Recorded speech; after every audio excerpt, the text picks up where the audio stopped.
Bueno, ustedes dirán si ven la presentación.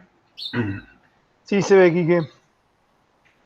Bueno, vamos a hacer un resumen cortito, ¿no? Estamos hablando de paramagnetismo en materiales donde los momentos magnéticos permanentes están localizados, ¿no? Es decir, que podemos asignar un momento magnético permanente a cada ion y ese momento magnético, perdón, en esta aproximación permanece en ese sitio. No hay interacciones entre los momentos magnéticos, es una condición para el paramagnetismo, que haya momentos magnéticos permanentes, pero no interacciones entre ellos. Y eso facilita la descripción, ¿no? Porque entonces, para cada ion, según el spin que tenga, total, digamos, J, el momento angular total J que tenga, habrá un número discreto de posibles orientaciones de ese momento en el espacio, ¿no es cierto? Por ejemplo, para J igual a 1/2 son 2 orientaciones posibles, para J igual 3/2 son 4 orientaciones posibles en el espacio y así siguiendo, ¿no es cierto? Entonces, el cálculo que hicimos fue promediando el momento magnético teniendo en cuenta las probabilidades de ocupación de esos estados discretos. Y esa probabilidad de ocupación ya vimos que se expresa a través de un factor de Boltzmann que incluye la energía del estado y la temperatura. Entonces los estados con menor energía son los más probables y los estados con mayor energía son más improbables. Y a la vez, como voy a ir una transparencia para atrás, o dos, como ese factor de Boltzmann es una exponencial negativa, donde la temperatura aparece dividiendo el exponente, cuando la temperatura es muy grande, digamos, esas diferencias de probabilidades son mínimas, ¿no? O sea, todas las probabilidades tienden a ser iguales a temperaturas altas y se diferencia notablemente a temperaturas muy bajas. La temperatura en el cero absoluto, uno lo que espera es que solo el estado fundamental esté poblado. Y el estado fundamental, por lo que dijimos, es aquel donde el momento magnético tiene la mayor alineación posible con el campo aplicado. Bueno, al hacer ese ejercicio de calcular el promedio utilizando las probabilidades, probabilidad del momento, la componente z del momento, utilizando las probabilidades, es que llegamos a esta función que se llama función de Brillouin, que acá está dibujada para el caso j igual a 1/2. Para el caso j igual a 1/2 y g igual a 2, lo de g igual a 2 es anecdótico, lo único que va a alterar, digamos, es, en este caso, es un poco la amplitud de la función o cómo crece, pero la forma no va a cambiar. En el caso j igual a 1/2 hay solamente dos estados posibles. Es un sistema con dos estados que, sobre todo los físicos, o los que hayan cursado una materia similar a la mecánica estadística, sabrán que siempre la solución es una tangente hiperbólica. Vale decir que esta función de Brillouin que tenemos acá, en el caso de j igual a 1/2, se convierte en la tangente hiperbólica. Ahora, es mucho más fácil no hacer el cambio j igual a 1/2 y convertir la función de Brillouin en la tangente hiperbólica, lo cual se puede hacer, pero es más tedioso, sino hacer el cálculo directo de este promedio solamente con dos estados, y en ese caso aparece inmediatamente la tangente hiperbólica, porque arriba va a aparecer el seno hiperbólico por los dos signos distintos que tiene el momento en las dos orientaciones, y abajo va a aparecer el coseno hiperbólico. Entonces, Todas estas funciones de Brillouin para diferentes J tienen una forma general similar, ¿no? Esta forma sigmoidal, que representa muy bien lo que uno espera para la magnetización de un paramagneto, en el sentido de que si yo aplico un campo suficientemente grande, el sistema se va a saturar, es decir, todos los momentos van a terminar estando apuntando en la dirección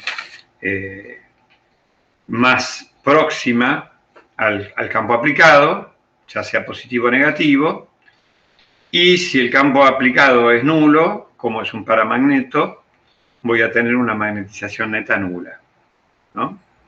Esta función tiene la peculiaridad que, bueno, tiene curvatura, como ustedes ven acá, excepto en las regiones donde tiende a saturación, que se puede aproximar por unas funciones más simples, o en la región próxima al origen, donde se puede aproximar por una recta.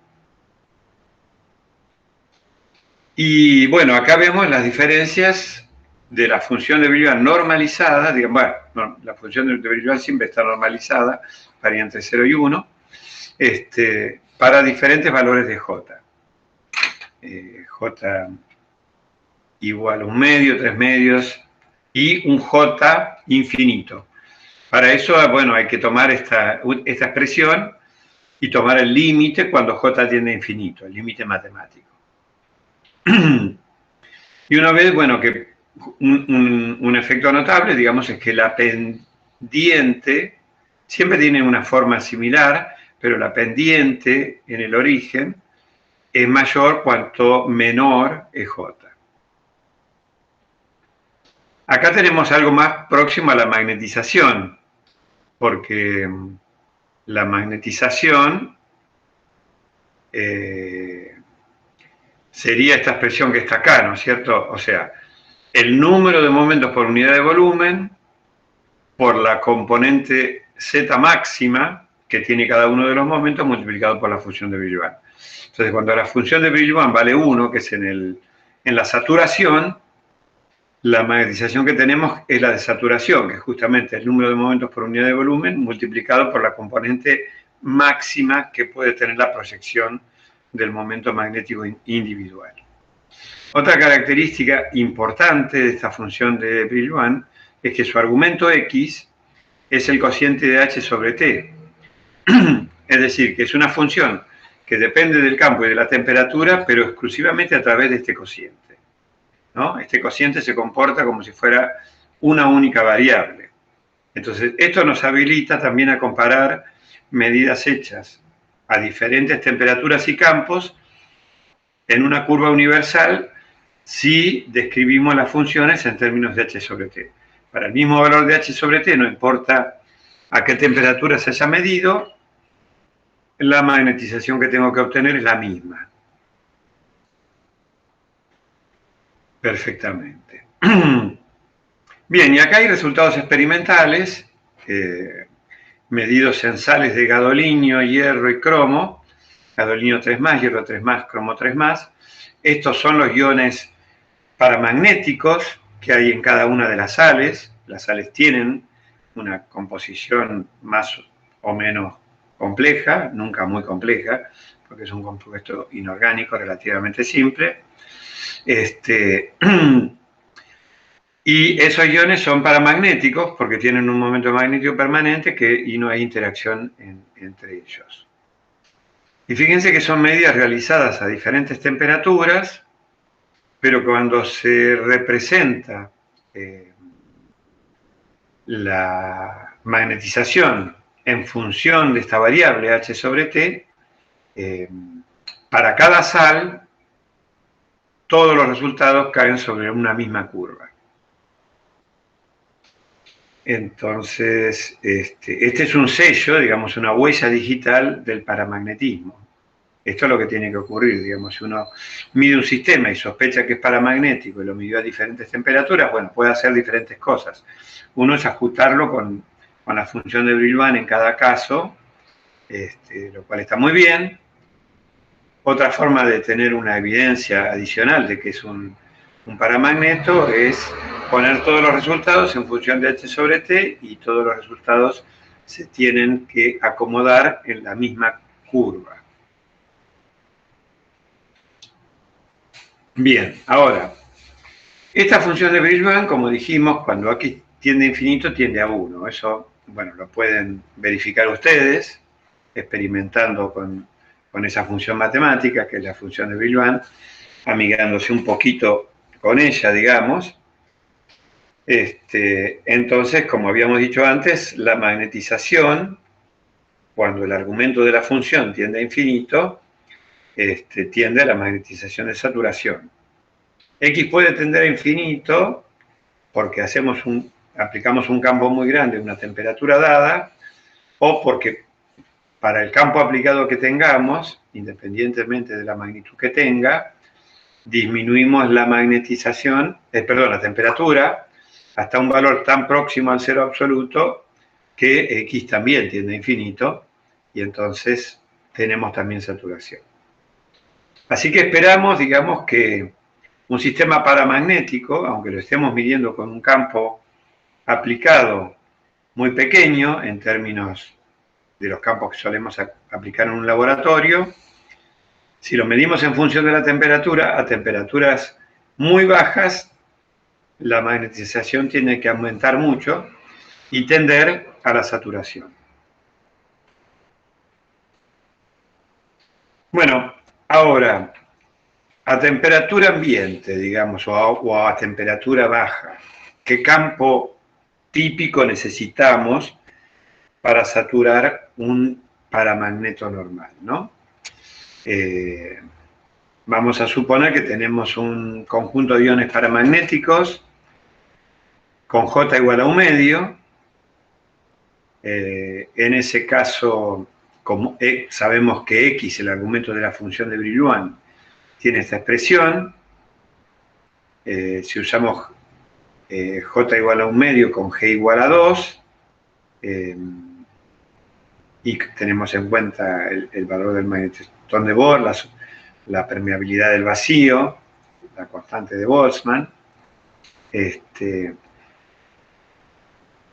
el factor que multiplica a H sobre T, o sea, mu0 por mu máxima dividido K, toma este valor que está acá, ¿no? Reemplazando esas constantes. Entonces, si miramos una de estas curvas, vemos que, por ejemplo, acá cuando... A ver, voy a irme un poquito más lejos, por acá.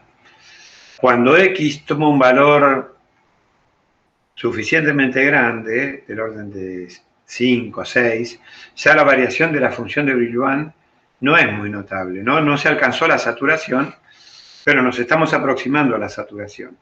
Entonces, en lugar de tomar el valor tendido a infinito, porque para llegar a infinito, para llegar a una función de Brillouin igual a 1, necesitaríamos efectivamente tener un H sobre T infinito.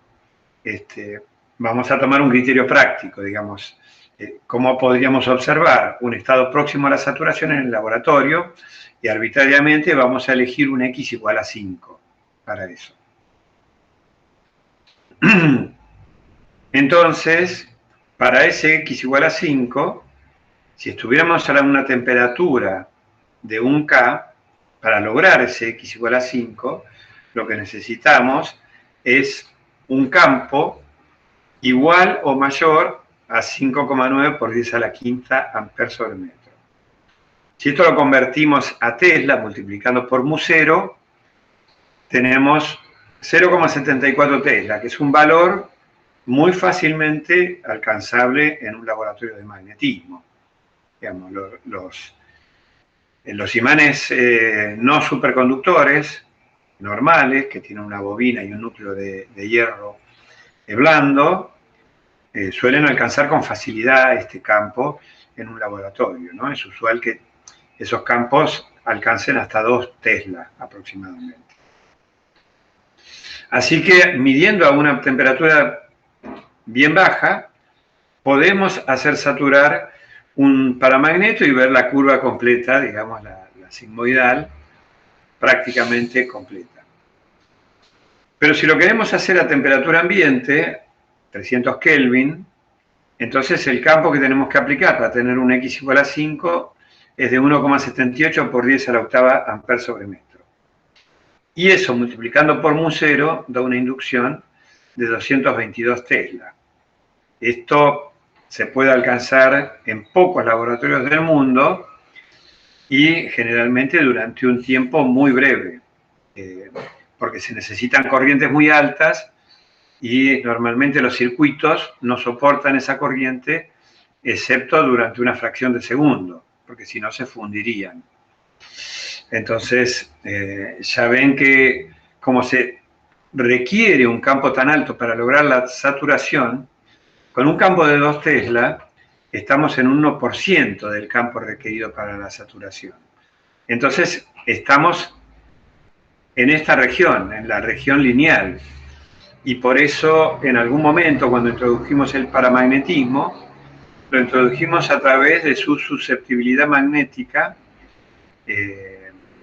a temperatura ambiente, sobre todo, y con una curva que era representado como una recta con pendiente positiva y pequeña, ¿no? Porque estábamos viendo nada más esta pequeña región próxima al origen, ¿no? Digamos, el 1% vamos a este caso donde lo tenemos en función de x, ¿no? El 1% de 5 sería 0,05, o sea que estamos bien próximos al origen.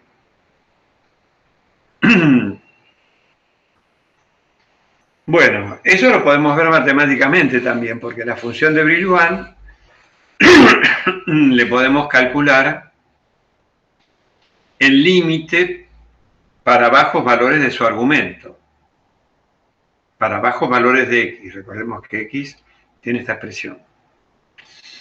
¿Cómo? Desarrollándolo en serie de potencias, ¿no? Como aprendimos en los primeros años de la universidad, desarrollar la función en serie de potencias y quedarnos con el término de primer orden. El término de primer orden es justamente un término lineal en h sobre t.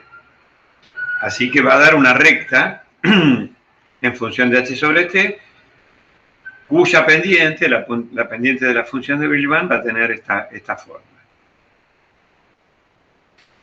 Si queremos calcular la componente Z promedio del momento magnético de los iones paramagnéticos que componen la muestra, entonces tenemos que multiplicar a la función de Brillouin por la componente Z máxima del momento magnético y nos queda esta expresión. Con un poquito de trabajo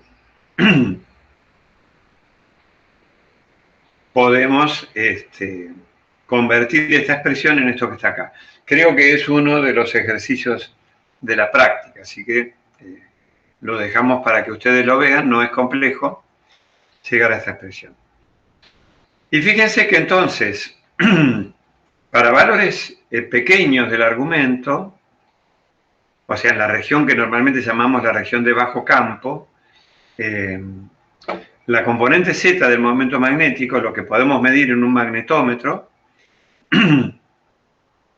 va a ser proporcional al módulo del momento magnético al cuadrado. Esto es algo que ya les había anticipado, ¿no? Por otro lado, ya les había mostrado, un poquito más acá, donde, a ver, me pareció que se los había mostrado. Sí, acá. Que en el otro extremo, cuando X es muy grande, la magnetización que medimos refleja la componente Z máxima promedio, la componente Z máxima de los momentos paramagnéticos. Entonces, si medimos en esta región, medimos la componente Z máxima del momento magnético de los iones que componen la muestra. Y por otro lado, ¿dónde estaba? Acá. Si medimos en la región de bajo campo, lo que estamos midiendo es el cuadrado del módulo de esos momentos. O sea, son dos magnitudes relacionadas pero diferentes, ¿no? Una es la componente z máxima y la otra es el cuadrado del módulo de ese momento magnético. Bueno, acá está de vuelta, representado lo mismo. Así que esto lo podemos pasar para no repetirnos.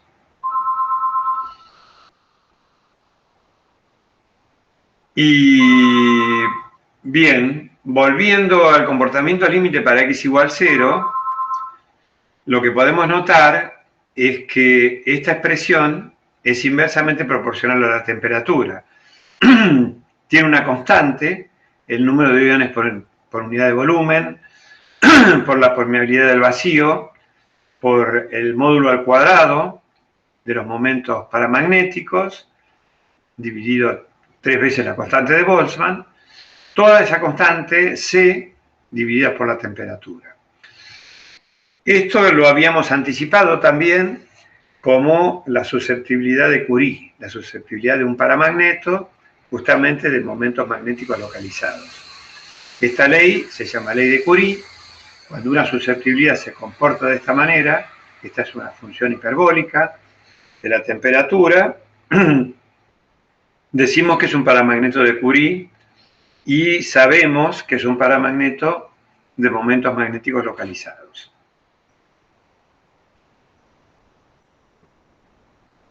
Bien, acá lo que está representado es la función de Brillouin para el caso J igual a 1 medio y G igual 2.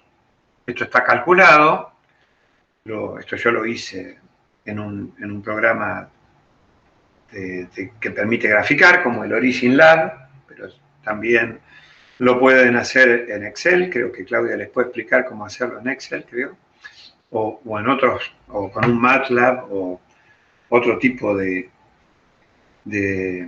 auxiliar de cálculo. Acá está calculado en función del campo, pero para diferentes temperaturas, ¿no? 300 Kelvin, 180 Kelvin, 50 Kelvin, 10 Kelvin y 4,2 Kelvin. Entonces, ven que acá, digamos, el comportamiento es típicamente lineal, casi hasta los 50 Kelvin, ¿no? Lo que podemos ver en este rango de valores de campo. Un rango relativamente grande. Nosotros en Argentina no podemos acceder a campos mayores de 9 Tesla para hacer medidas. Entonces, y a medida que vamos disminuyendo la temperatura para este rango de valores de campo, vamos viendo cada vez más la representación de la función de Brillouin en un rango más amplio de valores de su argumento. Ahora, si en lugar de representarlo esto en función de mu 0 por h, lo representamos en función de h sobre t, entonces, fíjense que todos los resultados caen sobre una misma curva. Bueno, era de esperar, porque la función de Brillouin tiene como argumento h sobre t, ¿no es cierto?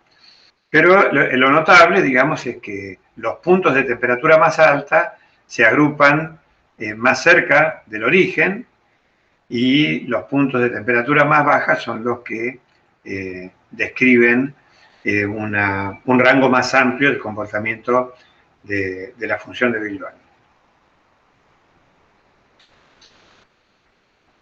Bien, no sé si tienen alguna pregunta por acá. Me gustaría escuchar algún comentario. Así prevenimos que se duerman y de paso conversamos un poquito, que siempre viene bien. ¿Está todo muy claro o hay cosas que no? ¿O hay algún comentario, alguna pregunta que les haya surgido? Bueno, cualquier cosa interrumpan en cualquier momento, no, por favor, interrumpan cuando quieran. Hay una mano por ahí. Sí, Mauricio, Mm, te escuchamos. Buenos días, buenos días. Buenos ¿Qué días tal? a todos. Muy bien, gracias. Entonces, la función de Billuan me describe el comportamiento paramagnético de un material utilizando tanto el campo como la temperatura. Yo podría decir eso. Sí, sí, efectivamente. El cociente del campo dividido la temperatura funciona como una única variable. En realidad es la única variable de la función de Billuan, que después la podemos escribir como h sobre t, y entonces, porque son las variables que nosotros modificamos en el laboratorio, ¿no? El campo aplicado y la temperatura. Pero en sí la función de Billuan depende una única variable x que contiene el cociente de h sobre t. Pero es correcto. Profesor, ¿y en algún momento esta función me describía también algún comportamiento diamagnético o esta únicamente es para magnetos? Es solo para paramagnetos. No, el diamagnetismo, dentro del rango de temperaturas en el que trabajamos normalmente en el laboratorio, se puede tomar como constante. O sea, la susceptibilidad diamagnética es independiente de la temperatura. Si nos fuéramos a temperaturas muy altas, eso cambiaría porque recuerden que al calcular la susceptibilidad diamagnética hay una sumatoria sobre los valores medios de la amplitud cuadrática de los orbitales electrónicos, o sea, los valores medios de R cuadrado, donde R es la posición electrónica dentro de cada orbital, ¿no? Aparece una sumatoria sobre esos valores, que de alguna manera representan el tamaño de esos orbitales, ¿no es cierto? Si nos fuéramos a temperaturas muy altas, promoveríamos electrones a otros orbitales que normalmente están desocupados, o ionizaríamos inclusive más el átomo. Entonces, modificaríamos esa sumatoria de R cuadrado y cambiaríamos también la susceptibilidad diamagnética.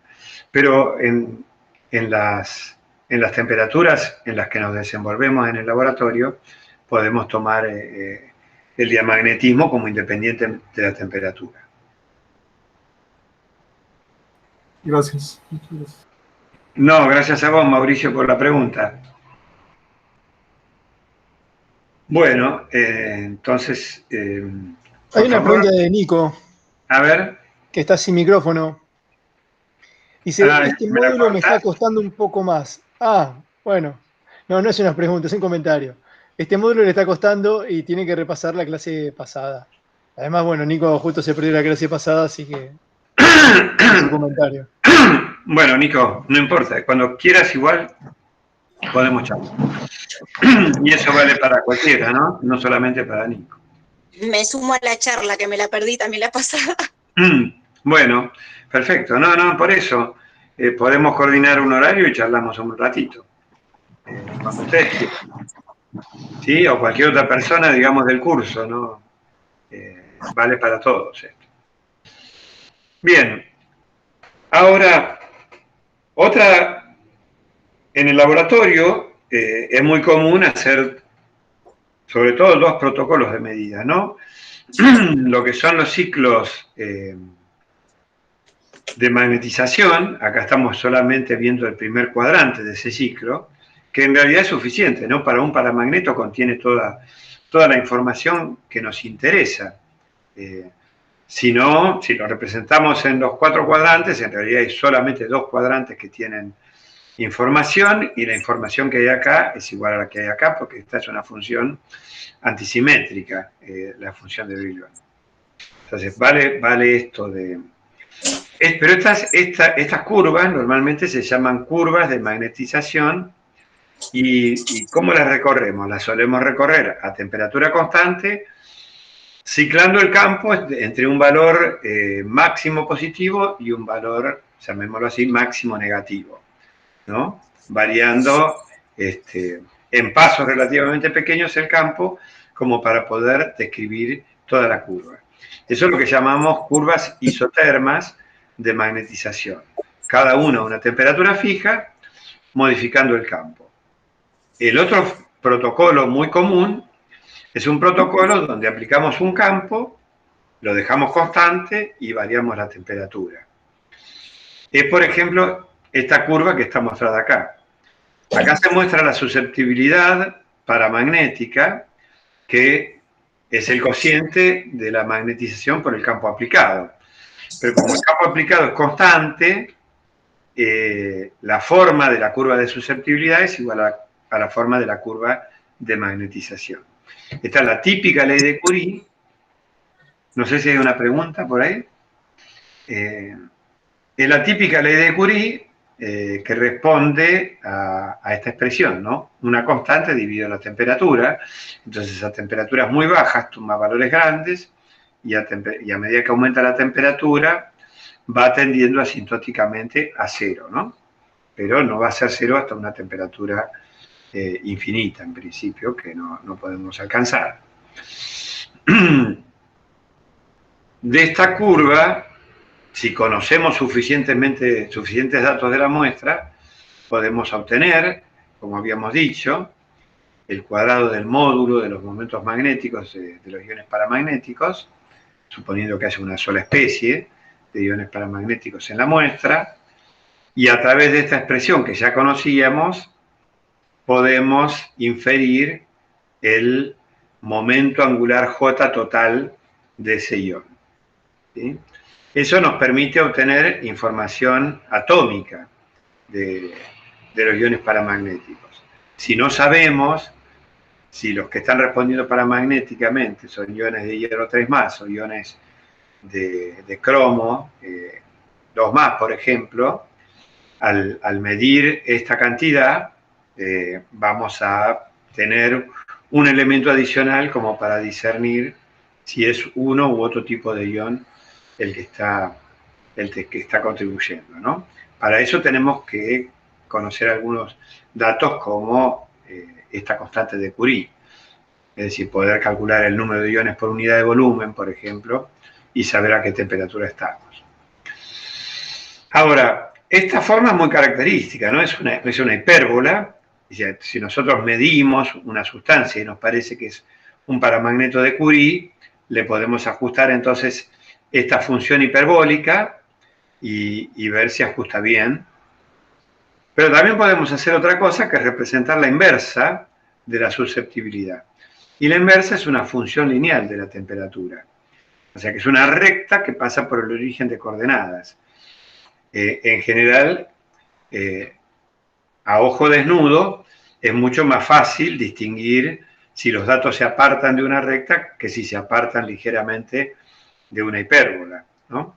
Entonces, es costumbre representar los datos de susceptibilidad de un paramagneto, o incluso de otros materiales, ya vamos a ver, representando no directamente la susceptibilidad magnética, sino la inversa de la susceptibilidad magnética en función de la temperatura. En este caso, la pendiente de esta recta va a ser la inversa de la constante de Curie. Es una forma de obtener información sobre el material. Podemos obtener esta constante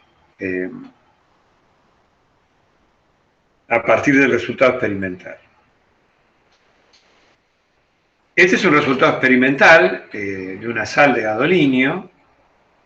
Esta es la inversa de la susceptibilidad másica, medida en unidades CGS, medida en función, a ver, es la susceptibilidad molar, ahora que lo miro mejor, ¿no? Medida en función de la temperatura, la inversa. Y esto también es una forma normalmente utilizada para calibrar instrumentos de magnetometría. Es decir, medir un paramagneto cuya respuesta conocemos, sabemos que va a dar una recta, y a través del ajuste de esta recta podemos conociendo, digamos, cuál es el comportamiento de tabla de esta sal paramagnética, podemos calibrar nuestro equipo.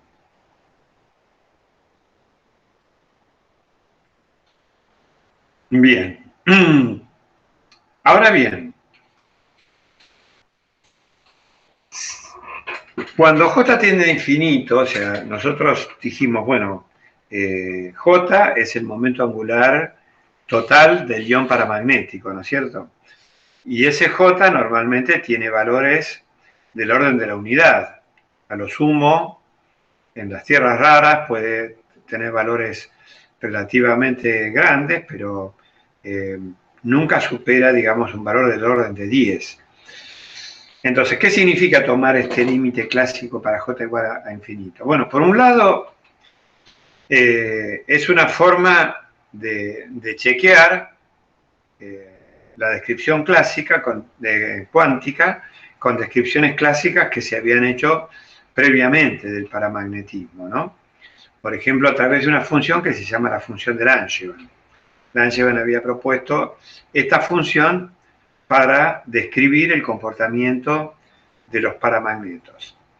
Esa función de Langevin adolece de un problema para describir los paramagnetos normales, en el sentido de que es el límite de la función de Brillouin, que sabemos que es la descripción correcta, para J tendiendo a infinito. ¿Y qué es lo que cambia? Que en realidad no cambia tanto en el sentido de que cuando uno tiene una población aleatoria de los diferentes estados que puede, de orientación respecto del campo, que puede adoptar el momento magnético del ion paramagnético, a temperaturas como la temperatura ambiente, uno termina teniendo una distribución no completamente aleatoria, pero que tiene mucho de aleatoriedad, donde posiblemente el resultado experimental uno lo puede ajustar con una función de Brillouin y bastante satisfactoriamente con una función de Langevin también. Pero hay una diferencia fundamental. En la función de Brillouin, cuando calculamos la magnetización, la componente máxima que puede tener la magnetización es el número de iones por unidad de volumen por la proyección máxima cuántica del momento magnético del ion en la dirección del campo, que como sabemos difiere del módulo del ion. O sea que siempre corresponde a una proyección que estaría relacionada con un ángulo, vamos a volver un poquito para atrás, con un ángulo que no es cero. O sea, el momento, las diferentes proyecciones permitidas por la física cuántica del momento magnético, la proyección máxima es esta, que difiere del módulo del momento magnético, que sería esta flecha, que sería, digamos, llegar a esta línea de puntos que está acá. Esa es una diferencia importante, y además el comportamiento, las funciones no son iguales tampoco, así que el comportamiento tampoco es igual. Entonces, un ejercicio interesante, y que creo que está en la práctica también, es verificar este límite, ¿no? Verificar que tomando esta función, calculando el límite matemático para J tendiendo a infinito, lo que se obtiene es esta función que se conoce como función de Langevin, que tiene una estructura bastante más sencilla que la función de Brillouin. Por otro lado, esta función sí es útil desde el punto de vista práctico experimental y es correcta para estudiar algunos sistemas físicos.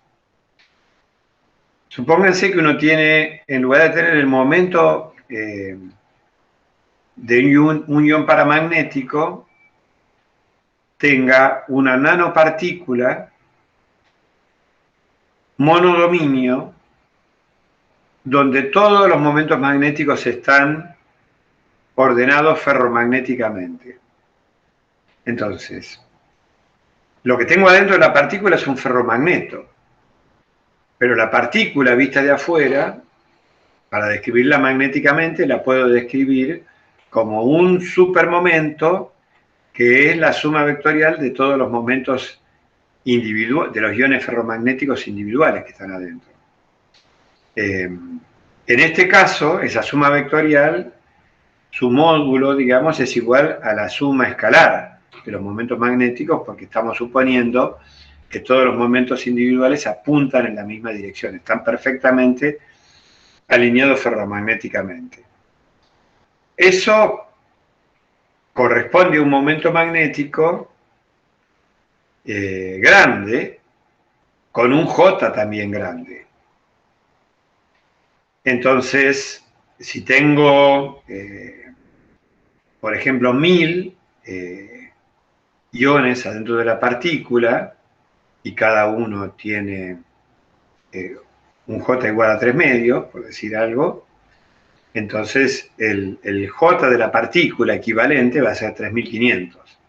¿no? O sea que va a ser un J muy grande, y el comportamiento entonces de ese momento magnético de la partícula en función de un campo va a seguir esta función de Langevin si ese momento magnético cumple todas las condiciones que le asignamos a un paramagneto.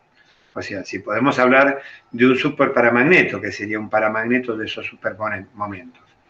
Y esas condiciones que tiene que cumplir, por un lado, son que esos supermomentos no interactúen entre sí, o sea, que respondan al campo externo de manera individual, pero también que no haya direcciones preferenciales en el espacio, porque para un paramagneto no hay direcciones preferenciales de magnetización, no hay anisotropía. Para un paramagneto el espacio es isótropo, lo único que destruye la isotropía es el campo aplicado. Entonces, si ese paramagneto de supermomentos o superparamagneto cumple con esas condiciones, o sea, por ejemplo, esas partículas están en un medio fluido y entonces se pueden orientar, no hay una anisotropía que gobierne el comportamiento de esas partículas, entonces podemos efectivamente observar, cuando las magnetizamos, el comportamiento de un paramagneto de supermomentos, o de un superparamagneto al cual la función que mejor lo describe es esta función de Langevin. Y que es como que si describe la función, describe mejor a monodominios que a un paramagneto real, porque sería como un J más tendiendo a infinito. Claro, exactamente, sí. Es ese monodominio aislado, ¿no es cierto? Es la partícula monodominio que solamente interacciona con el campo, ¿no? Que no tiene otra entre los monodominios no hay interacción. Entonces se acerca al modelo de un paramagneto. Claro, esas partículas están suficientemente separadas unas de otras como para despreciar esa interacción, y además no hay una interacción de anisotropía tampoco, que provea anisotropía con el medio que la rodea, ¿no? O sea, por ejemplo, está en un medio fluido que no produce direcciones de fácil magnetización. No, bueno, lo que les decía recién, esta sería la representación de la partícula, este sería el supermomento de la partícula, el momento de la partícula, entonces, es el número de iones ferromagnéticos, porque estamos diciendo que es un ordenamiento ferromagnético el que hay adentro de la partícula, el número de los momentos de esos iones ferromagnéticos, multiplicado por el momento de cada uno de ellos, lo cual me da un momento de partícula mucho mayor que el momento de ion, que es del orden de los magnetones de Bohr. Entonces, esa partícula puede tener un momento magnético del orden de los miles, decenas de miles o centenares de miles de magnetones de Bohr, dependiendo del tamaño que tenga. Quique, ¿Sí? no sé si pensabas hacer un comentario respecto a la cuestión temporal más adelante, o hago un breve No, comentario pero si ahora. querés hacer algún comentario, dale, Pedro. Bien, no, el comentario, porque está muy bien lo que decía Eli, la asociación esa, y solo quería destacar, digamos, una diferencia, ¿no? Un paramagneto frente a los campos que uno suele aplicar en un laboratorio, ¿no? Ya sea si uno está midiendo en un BCM o por ahí una medida incluso a frecuencias más altas, a frecuencias digamos, de radiofrecuencias, el paramagneto siempre va a estar en equilibrio, ¿no? Porque tiene una respuesta frente a todos esos campos que uno puede considerar instantánea, ¿no? A diferencia de un superparamagneto, ¿no? Si uno tiene una partícula más grande, el monodominio, como dice Quique, y por ahí uno se la puede imaginar en un líquido, ese tipo de respuestas, bien descrito por la función de Langemann, va a ser cuando el sistema esté en equilibrio, ¿no? Y ahora sí, para estos sistemas eso no va a ocurrir para cualquier campo. Si uno lo mide en un BCM, que es una medida que a lo mejor dura 1 hora, el sistema va a estar siempre en equilibrio y entonces esa va a ser una buena función que lo describa. En cambio, si uno somete al ferrofluido a un campo de alta frecuencia, bueno, la situación va a ser diferente, ¿no? Entonces, bueno, digamos, ese comentario quería hacer respecto a que, bueno, hay que considerar los aspectos temporales cuando uno Como está que está hablando de fuera del equilibrio. Claro, En esa situación está fuera del equilibrio y va como retrasado en la velocidad que está exactamente, modificando. Ahora entiendo. exactamente. Gracias. Sí, sí, gracias, Pedro. Sí, como dice Pedro, los paramagnetos, digamos, ningún sistema físico en general responde en forma inmediata a un cambio en las condiciones experimentales, ¿no es cierto? Pero algunos lo hacen extremadamente rápido, ¿no? Un paramagneto, el tiempo de respuesta que tiene, que también se lo puede llamar tiempo de relajación, es del orden de 10 a los menos 13 segundos. Entonces, no disponemos en general en un laboratorio de una técnica donde podamos cambiar las condiciones experimentales tan rápidamente. Pero como bien dijo Pedro, si medimos a un campo de radiofrecuencia de 300.000 Hz, por ejemplo, esto quiere decir que cada ciclo, vamos a decir de 100.000 Hz, cada ciclo demora en recorrerse 10 a la menos 5 segundos, entonces la partícula, ahora como un todo, tiene un tiempo de respuesta que generalmente, que puede ser mayor a ese tiempo experimental con el que la estoy observando, ¿no? Que depende justamente de la técnica de observación. Por ejemplo, de la velocidad con que cambio el campo, de la velocidad con que ciclo el campo. Así que puede pasar que el sistema, como dijo Eli también, su respuesta se retrase en relación a la excitación y entonces ya entran, ya esa respuesta retrasada es una respuesta de no equilibrio y estas dos respuestas que nosotros mostramos acá, tanto la de Brillouin como la de Langevin, son respuestas de equilibrio, ¿no? Fíjense que el resultado depende solamente de una variable que es h sobre t, ¿no? En cambio, cuando estamos fuera del equilibrio, el resultado depende de h y de t, pero también depende de los estados anteriores que transitó el sistema. ¿De dónde viene? De su historia. Entonces, vale y es muy importante la aclaración que hizo Pedro. Este es un caso que medimos en el laboratorio alguna vez, hace unos cuantos años ya, de un sistema que tiene un comportamiento tipo superparamagnético. En este caso, vale mostrárselo, son pequeñas partículas de maghemita, el óxido de hierro gamma, hierro 2, oxígeno 3,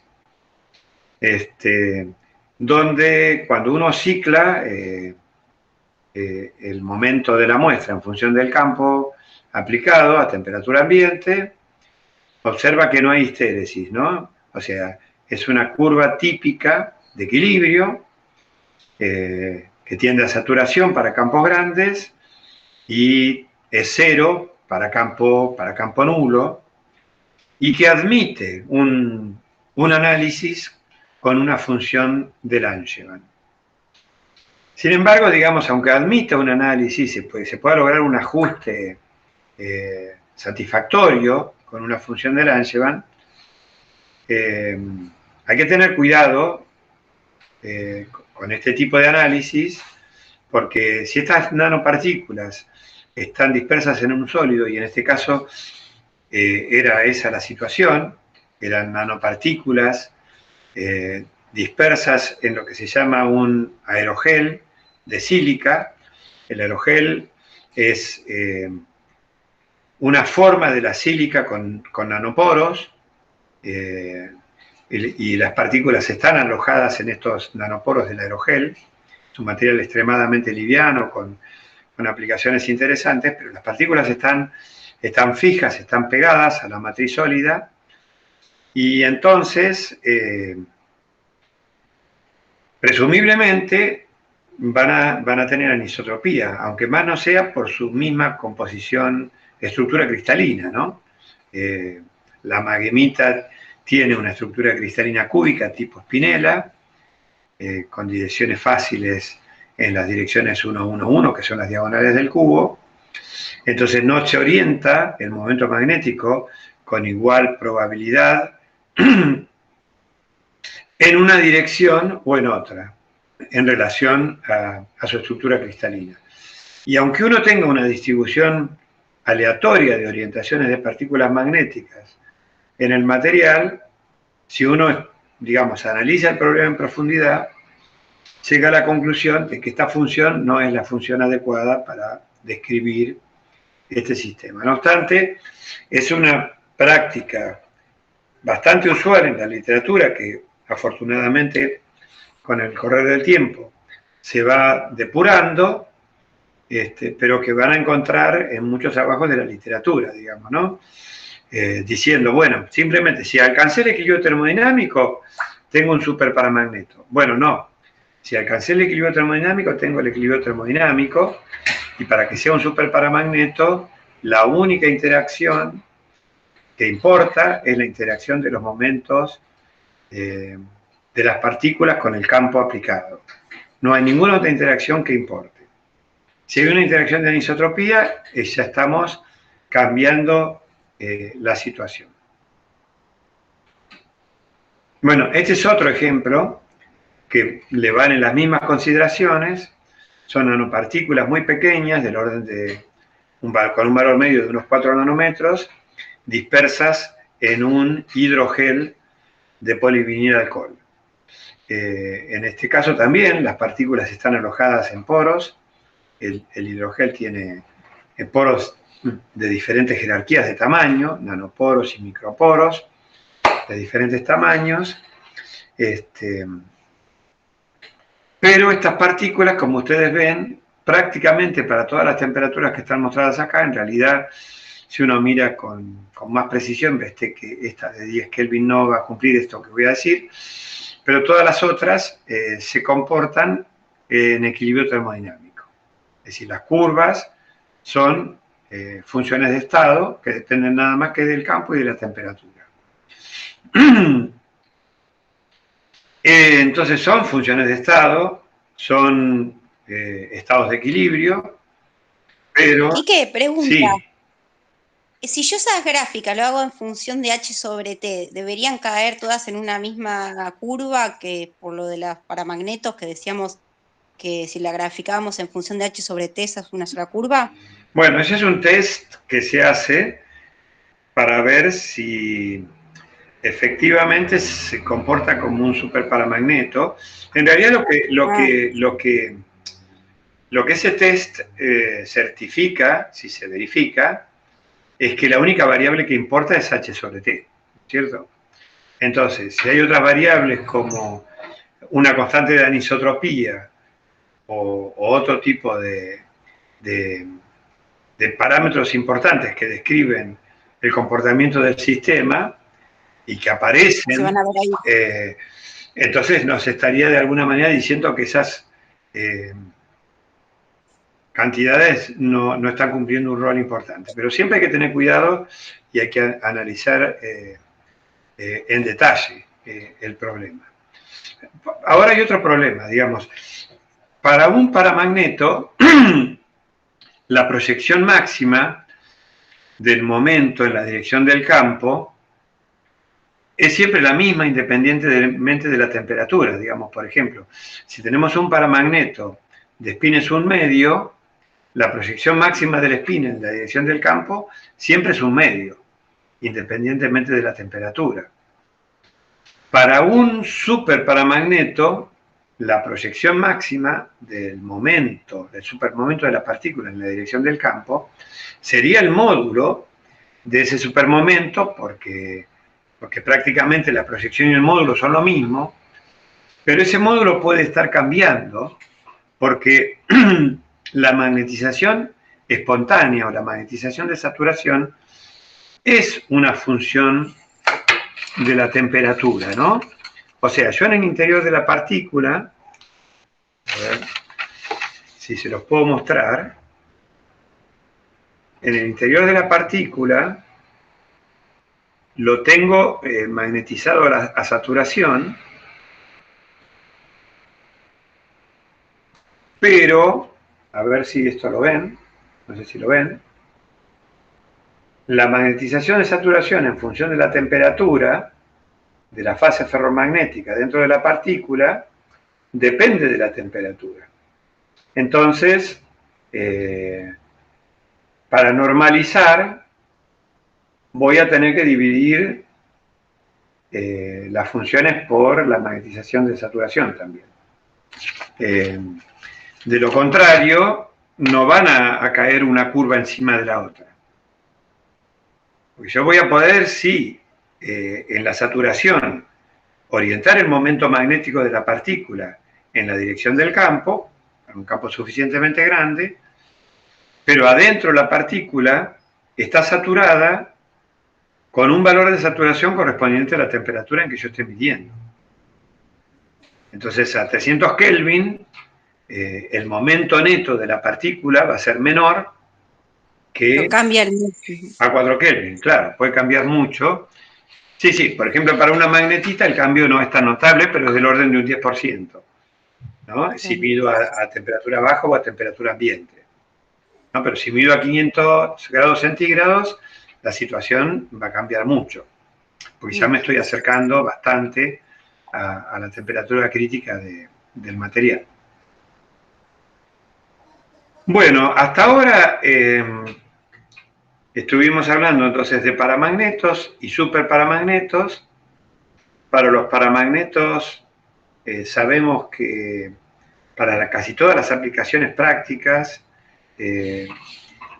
son muy importantes los metales de transición de la primera serie, el cromo, el manganeso, el hierro, el cobalto, el níquel. Sabemos que son muy importantes, sabemos que en muchos de ellos podemos calcular los momentos magnéticos individuales de los iones paramagnéticos, suponiendo un quenching, o sea, un apagado del momento angular orbital, con bastante confianza. Hay algunos cálculos donde de alguna manera se muestra cuál es el apartamiento cuando estamos trabajando con nanopartículas, digamos, ¿no? Por ejemplo, en nanopartículas de hierro repositadas sobre grafito, acá tenemos un conjunto de resultados comparados con la contribución orbital al momento magnético en el hierro en bulk, o sea, el hierro macroscópico, ¿no? El hierro macroscópico tiene una pequeña componente orbital al momento magnético. Fíjense que en magnetones de Bohr es del orden de 0.08 magnetones de Bohr. En cambio, la componente de spin está completa. Pero en las partículas, por un efecto de superficie, esa componente puede llegar a ser un poco mayor, ¿no? Estos son resultados obtenidos de nanopartículas. Bueno, y digamos, también estos resultados presentan alguna dispersión. Bueno, ese comentario por un lado,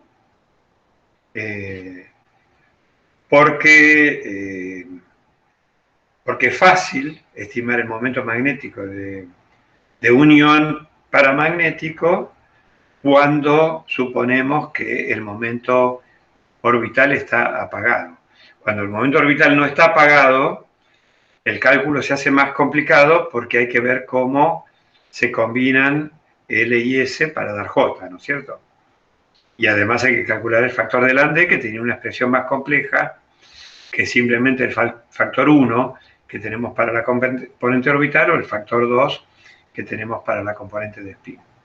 Entonces, es una suerte, en varios sentidos, digamos, que ese momento angular orbital está apagado, por lo menos para la interpretación. No es una suerte en el sentido de que ese momento angular orbital podría tener una contribución adicional y podríamos tener iones magnéticos con mayor momento magnético, ¿no? Bien, ahora, como voy a cambiar bastante, porque voy a pasar a comentar algo en paramagnetos, momentos magnéticos no localizados, sería también un buen momento para los comentarios que tengan o que quieran hacer. ¿Qué tal, Quique? Buen día. Hola. Te quería hacer una consulta. ¿Cómo? Juliano, ¿no? Sí, sí, sí. Bien, bien. Te quería hacer una consulta respecto a la imagen que mostraste anteriormente. Mencionaste algo de que la medida a 10 Kelvin no era del todo comparable con las otras, pero no sé si era que se refería a esto de la temperatura a la que estaba hecha la medida, que bueno, que las fluctuaciones térmicas eran menores, pero me pareció que habías mencionado algo del estilo y no quería que me quede en el tintero. Bien, perfecto. Bien, gracias por la pregunta. Mira, si uno la mira con lupa en esta región de bajos campos, esa medida presenta coercitividad. O sea que no es estrictamente una respuesta de equilibrio. En cambio, las otras prácticamente no presentan ninguna coercitividad. La de 40 Kelvin, una coercitividad bajísima, y las otras no presentan coercitividad. Entonces, la de 10 Kelvin no es el comportamiento típico de equilibrio. A eso me refería nada más. Pero no lo estoy mostrando porque tendría que haber mostrado una ampliación de lo que pasa a bajos campos. Está. ¿Y eso es por el poco nivel de fluctuación térmica que tiene la muestra a esa temperatura, o se debe a algo más? Sí, eso tiene que ver con el hecho de que ese tiempo de respuesta que tienen los momentos magnéticos de las partículas, los supermomentos, es una función de la temperatura, ¿no? Y en el caso de las partículas que están fijas, es una función exponencial de la temperatura. Entonces, a bajas temperaturas, ese tiempo que necesita el momento magnético para adaptarse a las nuevas condiciones experimentales, que ocurren, por ejemplo, cuando cada vez que cambio el campo para medir el próximo punto, llevan más tiempo que el tiempo que dediqué a cambiar el campo, ¿no? O sea, la tasa de campo fue muy rápida en comparación con la velocidad que tiene el sistema para adaptarse a la nueva situación termodinámica y ponerse en equilibrio. ¿Se entendió? Sí, clarísimo. Gracias, Quique. No hay por qué. Bueno, entonces ahora, si no hay ninguna otra pregunta, que sería bienvenida, cualquier otra pregunta o comentario, voy a comentar un poquito, brevemente, los paramagnetos de momentos magnéticos itinerantes, ¿no? O sea, típicamente los materiales conductores metálicos, en donde los electrones que portan momento magnético pueden desplazarse a través del sólido. Este es un problema bastante complejo, muy complejo diría, porque los electrones itinerantes pueden ser electrones con características atómicas tipo S o con características electrónicas tipo D, por ejemplo, ¿no? o tipo P. Entonces, ¿qué pasa? Cuando nosotros conformamos un sólido, nos podemos imaginar que lo que estamos haciendo es traer los iones o átomos individuales que estaban muy separados en el espacio y ponerlos en una fase condensada, ¿no? Traerlos a distancias típicas de algunos Armstrong unos de otros. Al hacer eso, los electrones que estaban perfectamente localizados pueden continuar así si el material es típicamente un aislador y entonces las probabilidades de que un electrón pase de un ion a un vecino podamos despreciarlo para nuestra descripción teórica o no, digamos. Puede pasar que la superposición de las funciones de onda atómicas sea tan grande que en realidad lo que terminemos teniendo sean funciones de onda o orbitales que no corresponden a los átomos o iones individuales, sino a todo el cristal, ¿no? O sea, que ahora, a través de ese solapamiento, la descripción más adecuada sea la de una función que corresponde a todo el sólido y que permite describir ese fenómeno de que los electrones pueden estar moviéndose a través de todo el sólido. Cuanto mayor, digamos, sea ese efecto, los electrones van a pertenecer efectivamente más al sólido y menos a los iones, y cuando ese efecto sea un efecto más bien incipiente, los electrones van a tener más carácter atómico y un carácter itinerante menor, ¿no? O sea que estamos entre los dos extremos. En el extremo en que esos electrones se puedan considerar como el sólido y no asignarle ninguna participación a cada ion individual, lo que tendríamos en el límite sería como un gas de electrones, ¿no? O sea, electrones que están confinados dentro del sólido, no pueden salir de ahí, pero dentro del sólido son libres de moverse en cualquier dirección, y por eso sería algo que llamaríamos un gas de electrones. El gas de electrones es el caso más simple para tratar, y por eso va a ser el único que vamos a tratar, y aún así también reviste dificultades para quienes no estudiaron ese campo de la física del sólido. Así que voy a tratar de llevar el tema de tal manera que todos lo puedan seguir. Eso es lo que voy a intentar, y por favor me van parando a medida que se van despistando, si es que eso ocurre. ¿Hay algún comentario hasta acá? Pero bueno, como es un paramagneto, vamos a seguir suponiendo que no hay interacción entre esos electrones portadores de momento magnético, por lo menos no interacción describible como una interacción de momentos magnéticos. Bien. En general, en un ion, lo que mantiene a los electrones, no en general, es así, ¿no? En un ion, lo que mantiene a los electrones ligados es el potencial electrostático generado por el núcleo, que tiene carga positiva y opuesta. Ese potencial, el potencial de Coulomb, tiene más o menos esta forma y diverge en la posición del núcleo. ¿Sí? Ese potencial va a estar más o menos apantallado por la presencia de otros electrones en el mismo ion. Pero, grosso modo, va a seguir teniendo una forma de este tipo. En un ion aislado tendremos esto. En una cadena lineal de iones próximos unos con otros, todos esos potenciales se van a superponer unos con otros. Uno, para describirlo teóricamente, puede utilizar aproximaciones más realísticas o menos realísticas, ¿no?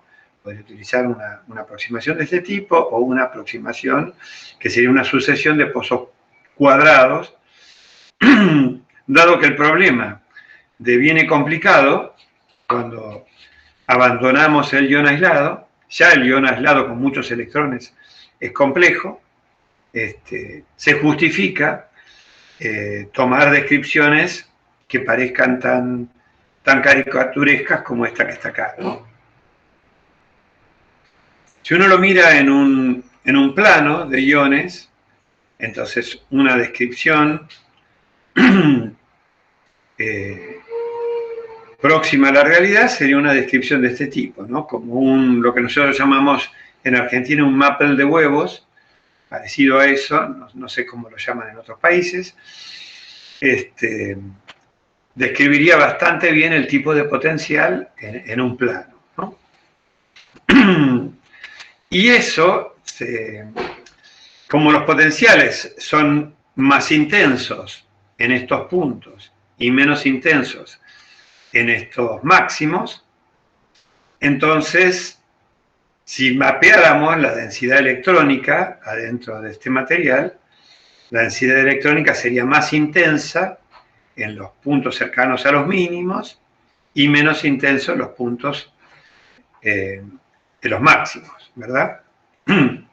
Y esta es la descripción que uno tendría que hacer y que se puede hacer. Hay gente que lo hace a través de cálculos de primeros principios y de un principio que se llama el principio de la densidad funcional. Lo que hacen es resolver la ecuación de Schrödinger en el sólido teniendo en cuenta el potencial de los núcleos fijos en las posiciones de red y de todos los electrones atómicos. Es una tarea bastante compleja que requiere bastante potencia de cálculo, de acuerdo a lo que uno quiera hacer, pero que puede llevar a resultados muy satisfactorios. Si uno quiere hacer una descripción la más sencilla posible, lo que hace es reemplazar todo este potencial con su estructura por un pozo de potencial, una especie de pozo. Bueno, esto sería en una escala unidimensional, esto sería el pozo bidimensional, y el pozo tridimensional, que no lo podemos graficar porque necesitaríamos una cuarta dimensión para representar el potencial en las 3 dimensiones, pero que básicamente significa que tenemos una caja, digamos, cuadrada, adentro de la cual el potencial es constante y menor que afuera de la caja. Entonces nuestros electrones están atrapados adentro de esa caja de potencial. En esas condiciones, adentro tenemos un gas de electrones donde esta estructura desaparece. Pero bueno, ese gas de electrones significa que los electrones son electrones del sólido, pueden estar en cualquier lugar del sólido, pero como son portadores de momento magnético y no interaccionan entre sí, deberían comportarse como un paramagneto. Otra visión que me interesa mostrarles, es decir, si yo tengo un conjunto de estos iones paramagnéticos con un solo electrón en un nivel donde la energía para que el spin apunte hacia abajo o hacia arriba es la misma, y tengo iones paramagnéticos suficientemente separados entre sí, cada uno de ellos lo puedo representar exactamente de la misma forma. Es decir, como cada ion no se entera de la presencia de los otros iones, en cada uno de ellos se repite exactamente la misma situación, ¿no? Son iones idénticos, donde en ausencia de un campo magnético aplicado, el electrón está apuntando en un sentido o en otro, corresponde a la misma energía. Esta es la situación de átomos aislados. Ahora, cuando llevamos esos átomos aislados a un sólido, y entonces las funciones espaciales de los electrones se solapan. Si tengo dos átomos acoplados, cada uno de estos niveles se splitea en dos niveles, correspondiente a los dos átomos o iones que tengo. Y lo mismo pasa, esto me ocurre tanto para los niveles down como para los up. Y eso es consecuencia del el principio de exclusión de Pauli, porque no puedo tener en el sólido dos electrones que estén en el mismo estado. Entonces, se van creando de esta manera subestados de un determinado estado cuántico, cada vez más de acuerdo al número de iones que están interaccionando entre sí. De tal manera que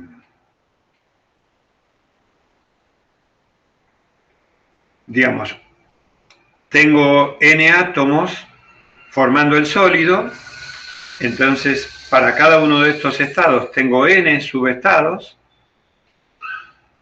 y en principio, aunque lo siguiera describiendo separadamente a estos iones, uno respecto del otro, con sus niveles de energía, lo que tendría en el sólido sería un conjunto de estados con diferentes energías. Cada uno es un conjunto que se formó a partir del estado down o del estado up. Entonces, bueno, voy a tener en un electrón, digamos que con este estado down, otro electrón con el estado down un poquito más grande, otro con el estado down un poquito más alto, y así siguiendo. Y lo mismo para los estados up, de tal manera que ninguno de mis electrones del sólido va a estar en el mismo estado cuántico, porque no puede estarlo, ¿no es cierto? Tienen que estar todos en un estado cuántico diferente. Así conformo lo que se llama una banda de estados en el sólido. Ya ven que la situación es bastante más complicada que cuando estamos hablando de átomos o iones donde los electrones están localizados, ¿no? Este es el precio que se paga porque los electrones no estén localizados. Otra forma de representar eso es a través de poniendo, digamos, estos estados en función de la energía, como los puse acá. Entonces, este es el eje de la energía.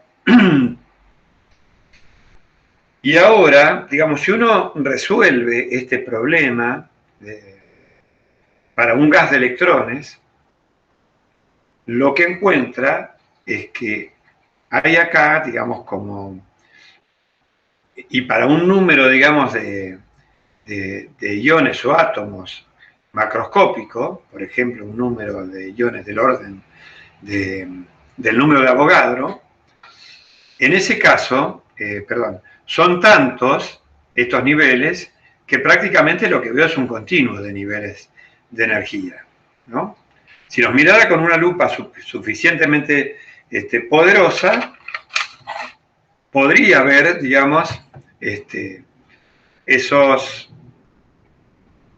niveles discretos, porque al fin y cuentas tengo un sistema discreto, ¿no? Pero visto en esta escala, uno lo vería como un continuo de estados.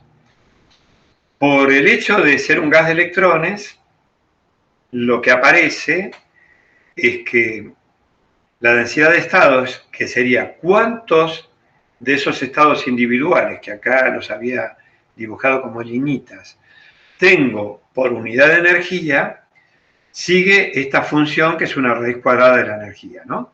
Sigue esta función. Entonces, esa densidad de estados, es decir, cuántos estados tengo por unidad de energía, va aumentando. Es decir, si acá tengo, por ejemplo, un intervalo de un electronvoltio, en esta zona, dentro de ese electronvoltio, tengo menos estados que en esta otra zona de acá. Eso me lo está describiendo esta función que está acá. Ahora, esa función es una función teórica que uno obtiene, es la densidad de estados. Después yo tengo un cierto número de electrones que pongo ahí adentro de ese sólido. Si estoy al cero absoluto, voy a ir agregando estados, o por lo menos poniendo electrones en cada uno de los estados individuales, hasta completar todos los electrones que hay en ese pedazo de sólido, ¿no? O sea, en algún lado hay un borde, ¿no? Voy poniendo electrones, por ejemplo, si cada ion contribuye con un electrón a la banda de conducción y tengo 10 a la 23 iones, cuando pongo el electrón número 10 a la 23, ya no hay más, no puedo poner más, digamos, son los electrones que hay en el sistema y corresponden a esta línea que termina la zona gris que está acá. Eso sería estrictamente en el cero absoluto, ¿no? Una temperatura muy baja. Fui llenando todos los estados, poniendo cada electrón, se aloja en un estado de energía creciente hasta llenar todos los estados disponibles que tengo, esos 10 a la 23 estados, y entonces tengo esta imagen que tengo acá, esta función raíz cuadrada, donde esta zona gris me indica la región ocupada a una temperatura muy baja proporcional a 0 Kelvin. Si ahora aumento la temperatura, y acá por ejemplo está descrito una situación en la cual la temperatura fue aumentada mucho. ¿Por qué? Porque esta línea termina en una temperatura, cuando uno calcula cuál es la energía de Fermi, que es la energía del estado de mayor energía, de todos estos en estados que fueron ocupando los electrones, esa energía la puedo escribir como la constante de Boltzmann por una temperatura característica, que se llama temperatura de Fermi. Y esa temperatura de Fermi en los metales es del orden de las decenas de miles de grados Kelvin. O sea, por ejemplo, típicamente 30.000 o 40.000 grados Kelvin, ¿no? Entonces, para que este intervalo, digamos, tenga un ancho tan importante en relación a este punto de K por una temperatura de Kelvin del orden de los 30.000 grados Kelvin, ya tenemos que estar a una temperatura del orden de un 10 o un 20% de la temperatura de Fermi, ¿no? O sea que esto estaría ilustrando un estado típicamente del orden de 5.000 o 6.000 grados Kelvin. Si no, este apartamiento de la región estrictamente grisada sería muchísimo menor. ¿Pero qué representaría esta curva entonces? Representaría que debido a la existencia de energía térmica, hay electrones que están dentro de lo que se llama este mar de Fermi, que pueden adquirir energía del baño térmico externo y pasar a estados excitados que antes no estaban ocupados, ¿no?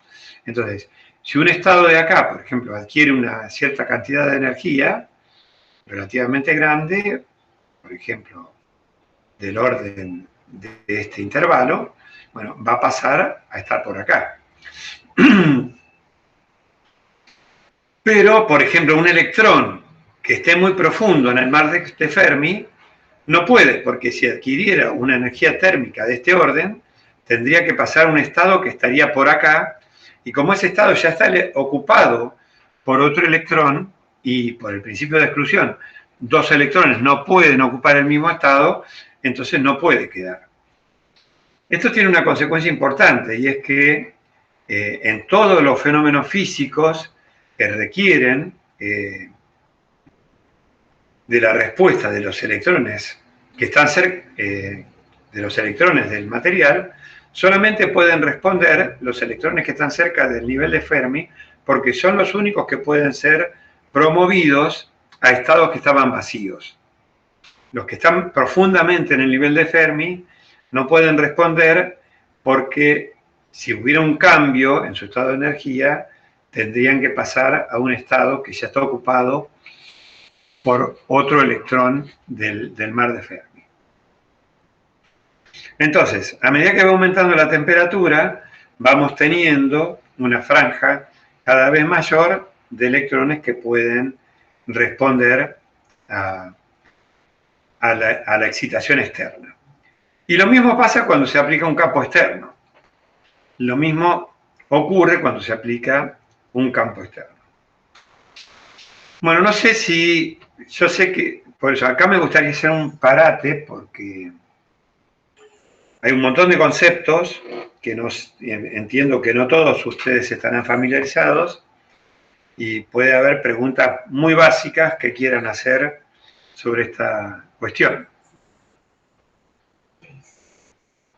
Hagan la pregunta como puedan, porque a lo mejor consideran que no tienen los elementos necesarios para formular bien la pregunta, pero formúlenla como puedan. Por favor, no se queden con dudas. A mí me surge una pregunta sin saber nada de todo esto. Es que me suena raro que poniendo iones en un conductor, en una matriz conductora, generen niveles de energía tan altos, como estás mencionando, que esos mismos electrones se puedan acomodar a esa alta energía, porque es tal la densidad de estados que aparecen, que esos electrones que antes tenían una energía mucho menor van a subir a niveles altísimos de energía. Bueno, Eso igual tendrías que hacer esa cuenta, ¿no? A ver cuánto te da K por la temperatura de Fermi. Perdón, ¿puedo hacer una aclaración? Cuando la hagas te va a dar del orden del electronvoltio o menos, ¿no es cierto? Dependiendo del sistema. No son energías tan altas como... Pensé que eran energías muy altas por la temperatura que estabas nombrando. Sí, ¿Puedo dale. decir una aclaración? Sí, Claudia. Sí, que estamos hablando de los electrones de conducción, ¿no? O sea, en este caso estamos hablando de electrones de conducción, no de los electrones ligados. O sea, estamos hablando de los que están justo en el borde del nivel de Fermi, ¿no? Que son los que se pueden excitar, digamos. Claro. Claro, tal cual, sí. Si los otros electrones están tan ligados al potencial nuclear que si bien sufre una variación, el tipo de función de onda que tiene sigue siendo típicamente las funciones de onda atómicas, ¿no? Claro, ahí en ese dibujito que vos pusiste del potencial, ¿no? Uno de los primeros del Maple, o antes, el unidimensional, ahí, claro, todos los estados que están dentro del pozo serían estados ligados que prácticamente se parecen bastante, no mucho, a medida que vas más profundo se parecen más al del estado atómico. A medida que me voy acercando a niveles de energía menos profundos es donde empezamos a ver más las bandas, ¿no? Y en particular estos electrones de los que está hablando Quique, porque tenemos bandas también un poco más profundas, pero estos electrones de los que está hablando Quique acá, decime Quique si está mal lo que estoy diciendo, son los de conducción, ¿no es cierto? Los que estás... No, tal cual, lo que decís, Claudia. Por ejemplo, en el hierro, las bandas más importantes son la banda 4S y la banda 3D. Si bien electrones más internos se podrían llegar a describir con bandas muy delgadas, también se los puede describir con funciones de onda típicamente atómicas. Entonces, y la banda, la 4S, que son los electrones más externos, justamente, son los electrones más itinerantes, son los electrones que llevan la conducción en el hierro metálico. Prácticamente son, no los únicos, pero los que mayoritariamente contribuyen a la conducción. Y la contribución de los 3D es mucho menor. Y ahí me gustaría hacer una aclaración, por ejemplo, en los óxidos, ¿no? Que estamos hablando de otro tipo de material, que justamente la mayoría son aislantes, esos electrones 4S, digamos que los cedieron a otro ion, entonces no están, y esos son aislantes, ¿no? Son materiales aislantes. Exactamente. ¿Qué? Esos S fueron transferidos a otro ion. Sí. No, que por ahí recién mencionaste lo que yo entiendo que es una palabra clave que por ahí hace ratito no se mencionaba y que por ahí merece que lo desarrolles un poquito, que es el concepto de itinerante, ¿no? Por ahí eso haría falta, estaría bueno dedicarle unos segundos a desarrollarlo para que, bueno, por si hay alguien que está un poco perdido en ese aspecto. Claro, la itinerancia significa que pueden viajar a través del sólido, ¿no es cierto? Pero así como se puede decir que un electrón puede viajar a través de todo el sólido, y lo puede hacer tanto un electrón 4s del hierro como un electrón 3D, y posiblemente un electrón más interno también puede viajar, hay también otro parámetro que caracteriza a esos electrones, y es el tiempo de residencia promedio que tienen esos electrones en cada uno de los iones que conforman el sólido, ¿no es cierto? Entonces, un electrón S prácticamente está siempre viajando, digamos, y no es muy adecuado pensar, digamos, que está permaneciendo un cierto tiempo en cada ion y después pega un salto al ion vecino, sino que uno se hace una imagen más parecida a la del gas de electrones, ¿no? En cambio, un electrón 3D retiene muchas características de un electrón atómico. Pasa, en promedio, gran parte de su tiempo en un estado, o por lo menos la probabilidad de que pase el tiempo en un sitio de red determinado es relativamente alta. Y pasa por ahí un tiempo menor itinerando, que sería pegando saltos de un sitio de red a otro sitio de red vecina, ¿no? Porque uno tiene, digamos, este panorama de pozos de potencial, entonces uno diría, pensando en la mecánica que uno conoce, que estos son situaciones más estables, cuando uno está cerca del pozo de potencial, y por lo tanto el sistema va a pasar más tiempo en esas situaciones más estables, y estas son situaciones más inestables, donde, digamos, como la energía potencial es más positiva, ¿no?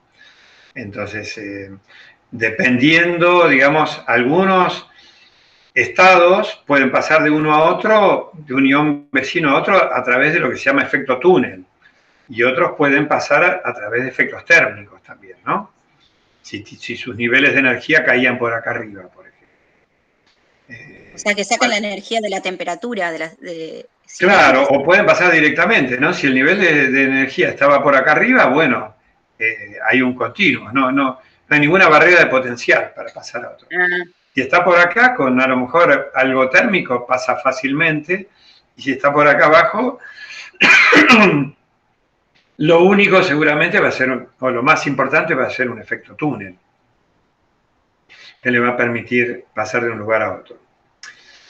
Pero sí, son electrones itinerantes, que tienen un montón de propiedades interesantes, pero que siempre están vinculados mayormente, digamos, con los electrones que están próximos al nivel de Fermi. Y bueno, si uno ahondara un poco más, y a Claudia seguro que le gustaría, uno construye una banda S que tendría más o menos esta forma, una banda D que tendría una densidad de estados con una forma bastante distinta, una banda P, etcétera, etcétera, pero para todas el nivel de Fermi es el mismo. Ahora, solamente al nivel de Fermi van a poder estar ocupadas aquellas bandas que tengan una amplitud en su densidad no nula, ¿no? Bien. Entonces, ¿qué pasa con un paramagneto? Pensando en esta descripción como gas de electrones, ¿no? Tenemos momentos, y ojo que por momentos vamos a llamar los momentos magnéticos acá. Momentos magnéticos de spin paralelos al campo H y momentos magnéticos de spin antiparalelos al campo H. Si los momentos magnéticos de spin son paralelos al campo H, esto significa que los spines son antiparalelos al campo H. Porque entre momento magnético y momento angular electrónico, entre medio hay una constante que es la carga de la partícula, que es una carga negativa. Entonces, los dos vectores son vectores antiparalelos, ¿no? El vector spin y el momento magnético que aparece debido a la existencia de ese spin. Entonces, acá, en esta nomenclatura que estamos usando, nos estamos refiriendo a los momentos. Si ustedes van a la literatura... Perdón, sí. Está perfecto lo que estás diciendo y me encanta que lo aclares. Pero para ser un poquito más con un ejemplo, por ejemplo, si el spin es menos un medio, ¿no? El momento es un magnetón de Bohr positivo. O sea, un S negativo corresponde a un momento magnético positivo, ¿no? Y acá en este gráfico que está mostrando Quique, cuando se refiere a momento, se está refiriendo a momento paralelo al campo o antiparalelo al campo, y no al spin. Claro, pero en muchos libros, como, bueno, vos lo mencionaste y me hiciste acordar que yo lo tengo que mencionar acá, en el año pasado en tu clase, ¿no? Ese problema. Sí, que era algo que yo no me... trabajando muchísimo tiempo en magnetismo, no había prestado atención, y cuando mostraban las densidades de estado, ¿no? En los cálculos, no entendía por qué lo decían al revés que yo lo estaba diciendo, y claro, depende si uno se refiere a los spines o a los momentos. Eso. Tal cual. Entonces, en ausencia de un campo externo, como no hay interacciones magnéticas entre los momentos de los electrones, podemos suponer que tenemos, suponemos con todo derecho que tenemos el mismo número de electrones con momento magnético up y con momento magnético down.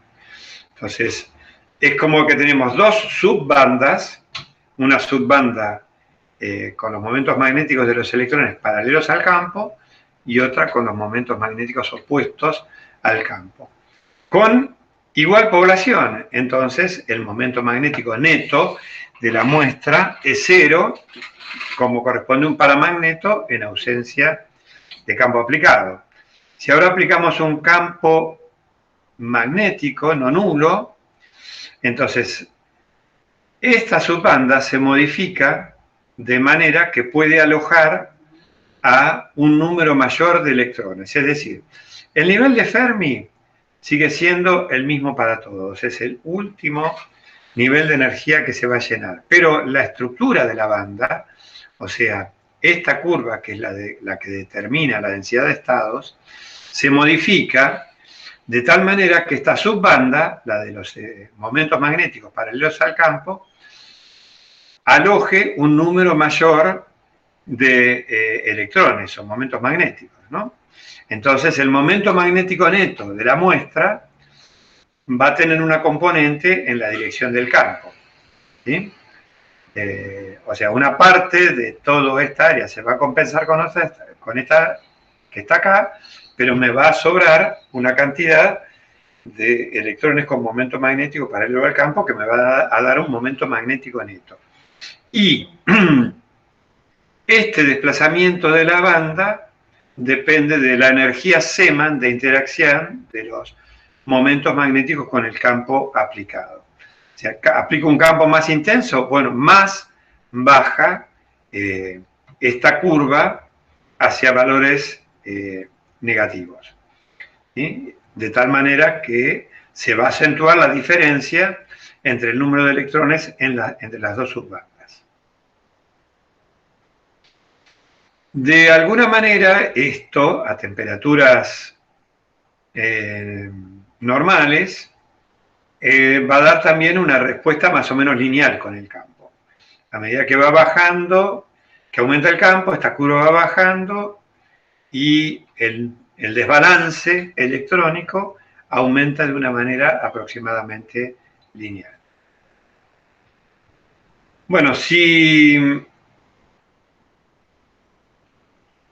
queremos, hay una aproximación muy simple para describir, para obtener una expresión, digamos, una primera expresión para la susceptibilidad paramagnética de un paramagneto de Pauli, que viene de acá, ¿no es cierto? Viene de decir, bueno, en definitiva, los únicos electrones que pueden ser polarizados son los electrones que están cerca del nivel de Fermi, dentro de una banda de ancho K por T. Entonces, yo podría decir, podría volver al paramagnetismo de Curie, que ya lo había estudiado, pero decir, pero ahora el número que tengo que poner no es todo el número de electrones, es solamente el número de electrones que están en esa franja. Y ese número de electrones va a ser esta fracción multiplicado por el número total de electrones. Si uno hace eso, entonces lo que obtiene, digamos, para la susceptibilidad es esta expresión, digamos, si uno reemplaza Nepol por esto que está acá, la temperatura se va y la susceptibilidad queda nada más que dependiente de la temperatura de Fermi. Entonces sería una constante independiente de la temperatura. Entonces, si estamos a temperatura, pongámosle, entre 5 y 300 Kelvin, esta aproximación es bastante buena, digamos, ¿no? Entonces uno puede describir la susceptibilidad por esta expresión aproximada. Esto es simplemente reemplazar en la expresión de Curie sin ninguna justificación, en realidad, simplemente asumiendo que vale esa descripción, lo cual sabemos que es cuestionable, pero que lo único que tenemos que hacer es reemplazar el número de electrones por unidad de volumen por aquellos que son polarizables. ¿Sí? ¿Hay alguna mano por ahí levantada? Bien. Hay una descripción un poquitito más compleja, que no es tan compleja, es lo menos que podemos hacer, les aseguro, en el curso. Menos que eso creo que no podemos dar, pero que me parece que no es adecuado que la dé ahora, en este momento, que ya están cansados y que nos faltan nada más que 13 minutos para la 1. Así que yo voy a preferir dar lo que resta del módulo la clase que viene, y más vale habilitar este tiempo que nos queda para que charlemos un poco, ¿no?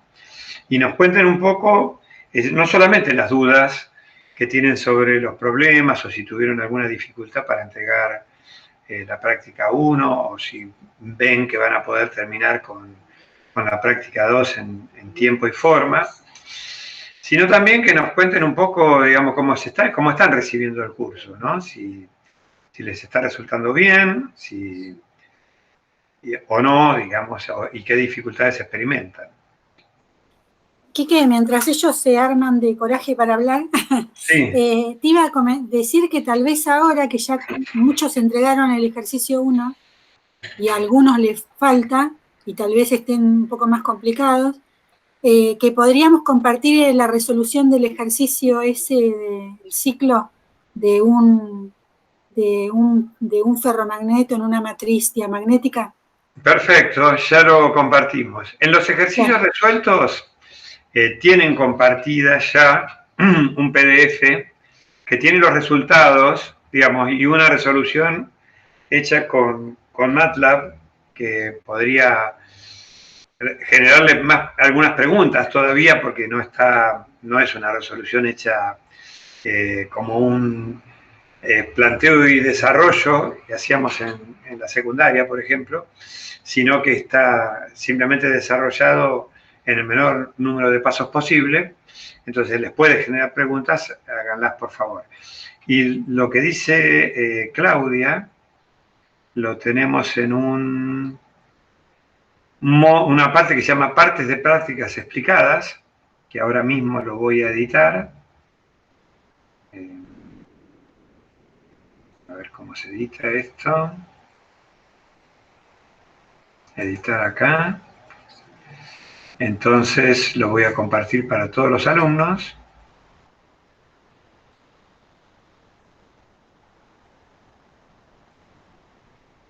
No sé qué, parece que quedó bien.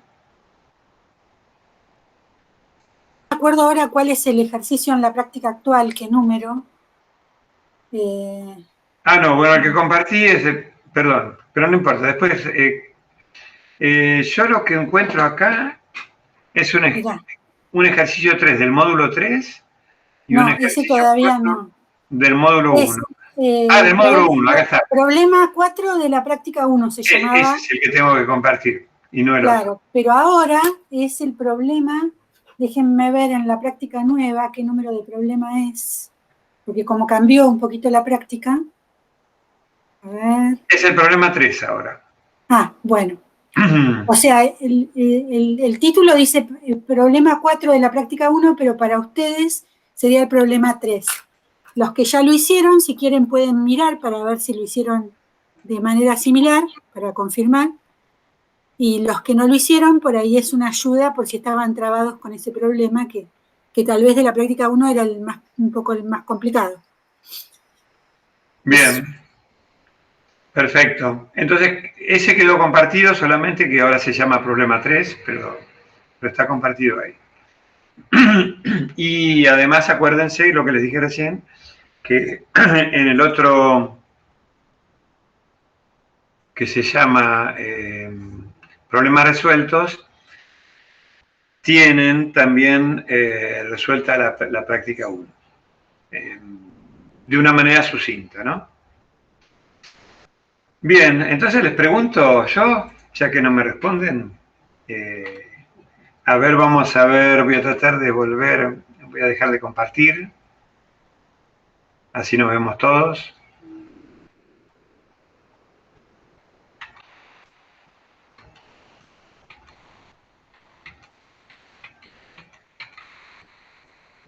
¿Dónde está esto? Acá. ¿Qué cosa, Quique? No, yo no los podía ver a ustedes. No, porque así veo los nombres, ¿no? Mauricio, por ejemplo, Mauricio que le gusta hacer preguntas y que está muy bueno, pero nunca lo sondeamos a ver cómo le va el curso, digamos. Que nos cuente un poco cuál es su formación y cómo le está yendo. La formación, yo soy físico, soy ingeniero físico, hice la maestría trabajando con Nussbauer y ahora me especializo en micromagnetismo con el profesor Johan Restrepo. Estamos trabajando la parte computacional.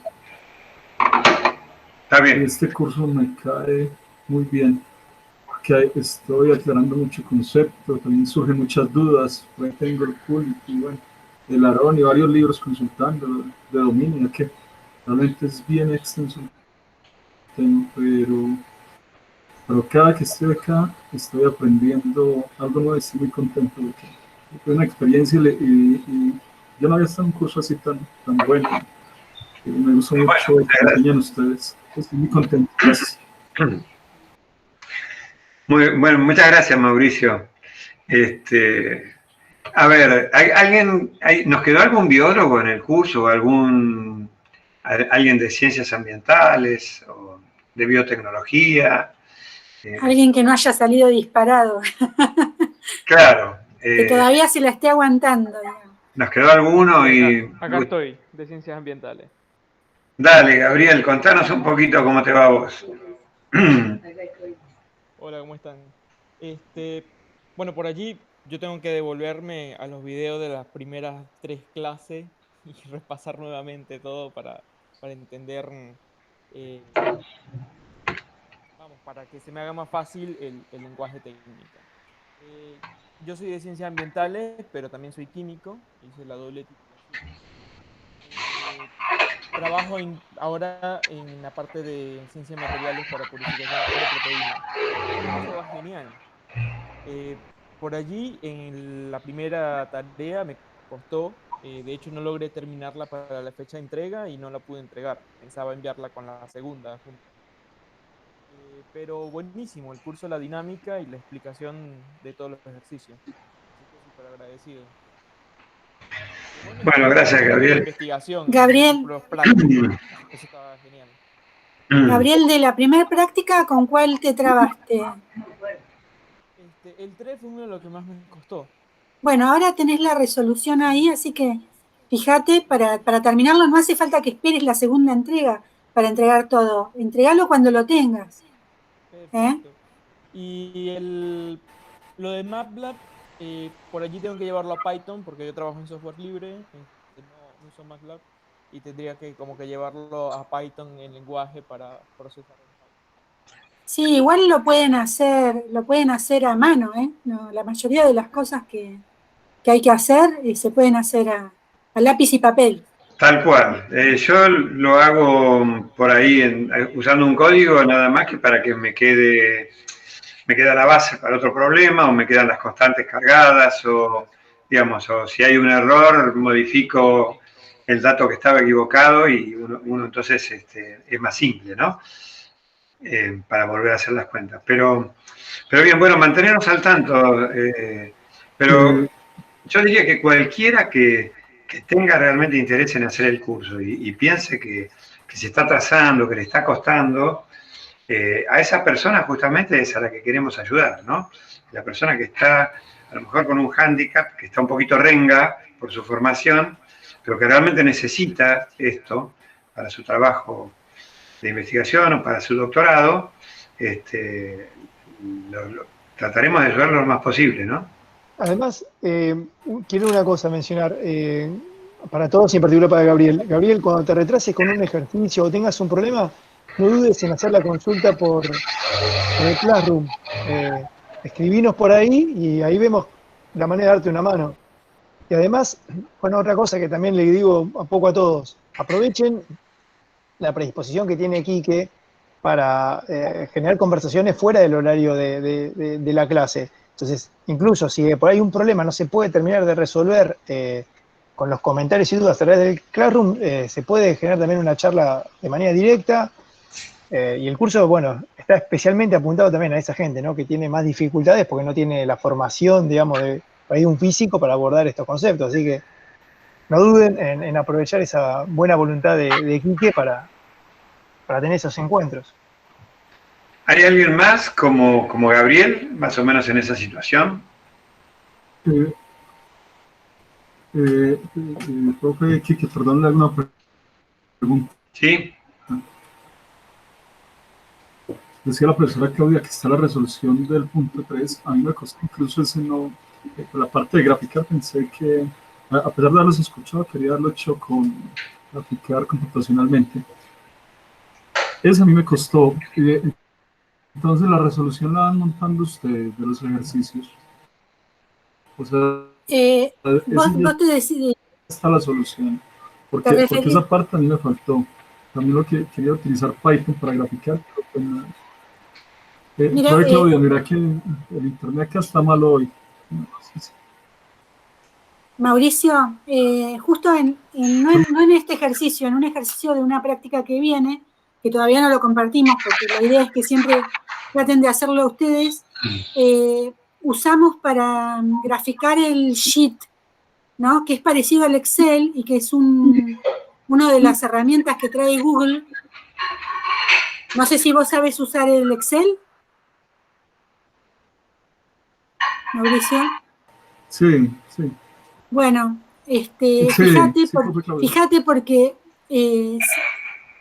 tenés, viste que en el Google donde están todas las aplicaciones como el Drive, como el Meet, hay una que es el Sheet, se llama SHEET, y es una aplicación que es como el Excel, pero está no lo tenés que tener instalado en tu computadora, ¿no? Y esa es práctica para dibujar. Nosotros usamos mucho el Origin, pero el Origin es un programa que hay que pagar. Y el Sheet es muy parecido al Origin en el sentido de que no necesitas programar. Sí, igual, bueno, voy a ver si armo un video para mostrarles cómo se usa el Sheet para graficar cualquier cosa.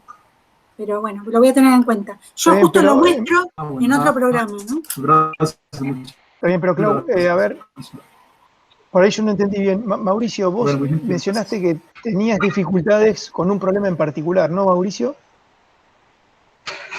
Sí, con el de los datos del último. Y digamos que yo me confundí un poco porque había una fecha de entrega. Incluso cuando entregué decía que como la hora de Colombia es distinta, que estaba atrasada la tarea y dije, bueno, al menos entregué un 70% de la tarea. Pero la parte de gráfica, sí, por allá creo que preguntaban por algo de la susceptibilidad magnética, que era la pendiente. Entonces ese ejercicio me falta y sí me interesa muy bien porque precisamente el doctorado lo que yo hago es, estoy tratando de explicar propiedades micromagnéticas de válvulas de spin. Entonces toda esta teoría va dentro de la tesis que estoy escribiendo. Incluso por eso paré el semestre anterior porque estoy ahondando mucho en la parte conceptual. Bien. Claudia, ese te pregunto, porque yo estoy un poco confundido, viste, haber cambiado los números. Ese no es el que vos tenés armado. No, porque el que él pregunta es de la práctica 1. Claro. Que justamente, bueno, por eso, es la parte gráfica lo que le está costando de la práctica 1, al no manejar Python. Entonces el ejemplo que decías de armar era, por ejemplo, para resolver ese ejercicio. Claro, eso. Perfecto. Muy bien. Bueno, no sé si alguien más quiere hablar, ingenieros, por ejemplo, o químicos netos. También sería interesante saber cómo van. ¿Había algún ingeniero? Espero que nos haya quedado también. Igual se están yendo algunos chicos ahora.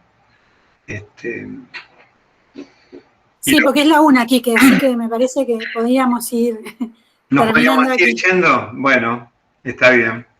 Bueno, muy bien. Entonces hacemos caso a Claudia y nos vamos.